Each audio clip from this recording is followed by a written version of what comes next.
Ever wondered why your matcha latte at home never tastes as good as the one from your favorite cafe? Today, I'm going to spill the tea of what's really going into this glass of delicious iced matcha latte. So keep watching. Hi there, I'm Kimi, your matcha crazy friend and the certified tea sommelier. Welcome to my cozy little matcha cafe. If you enjoy watching videos like how to make matcha food and drinks, make sure you click that like button. That shows me to make more similar videos for you. So go ahead and click that like button. No one wants to wake up on a sunny day and drink terrible matcha latte. And I'm here to make sure that will never happen for you again. And step number 1, you need to choose the right matcha. From the two types, ceremonial grade or culinary grade matcha, go for the ceremonial grade, or that says first harvest.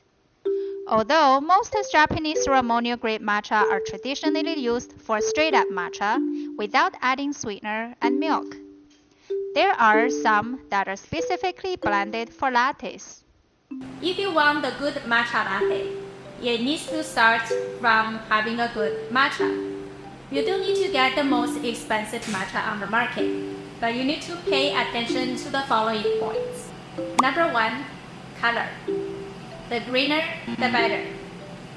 Usually, the high quality matcha has a vibrant, bright green hue, without any yellow and brown color. And number 2, the texture. The texture should be super smooth and fine, without any sandy texture in it. Number 3, smell. The smell of a high quality matcha should be like freshly cut grass, umami, oceanic, and fresh vegetables. And lastly is the taste. High quality matcha should not have a strong bitter taste. Instead, it should taste naturally sweet, nutty, vegetative, and a little bit umami and oceanic. And the next step, number 2, is to mix your matcha. You need the right tool to mix the matcha powder to make sure that it's not clumpy.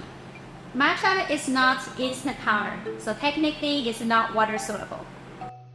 For the best results, get a bamboo whisk, or also called chesson, and a bowl.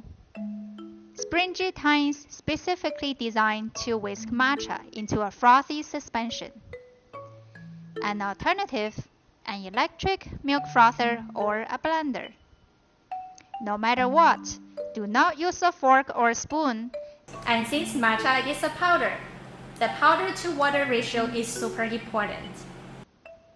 Too much matcha will result in bitterness, and too little will make it tasteless. While too much water makes it harder to whisk and taste watered down, and too little water makes it overly thick. For matcha latte, the water-matcha milk ratio should be balanced. You want to use warm water to avoid burning the powder. If you're using a bamboo whisk, whisk in a W-shaped pattern. W as in whisk zigzag pattern with your wrist as fast as you can for 20 seconds. You should begin to see froth and bubbles from this aeration. Now that your matcha is perfectly whisked, let's start assembling the drink. If you find any value in this video so far, please go ahead and poke that like button. It truly helped me grow this channel so I can make more similar content for you. So go ahead and poke that like button. And the last step, assembling your drink.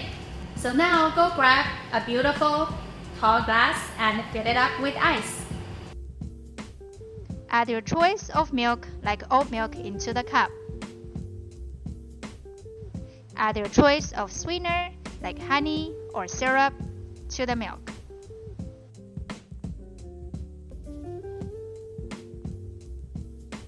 Slowly add matcha concentrate to create a beautiful layering effect.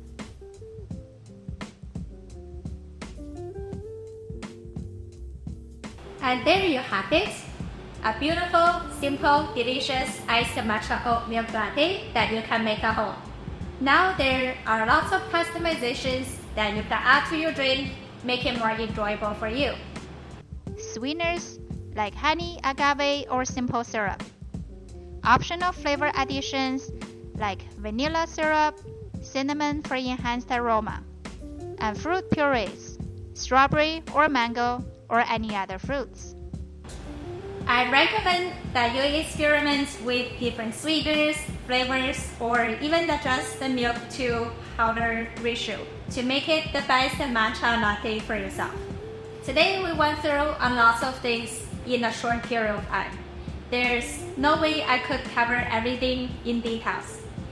If you're serious about matcha history, processing methods, and step-by-step recipe on how to make delicious matcha drinks and food, make sure you subscribe to my channel so I can make similar content for you.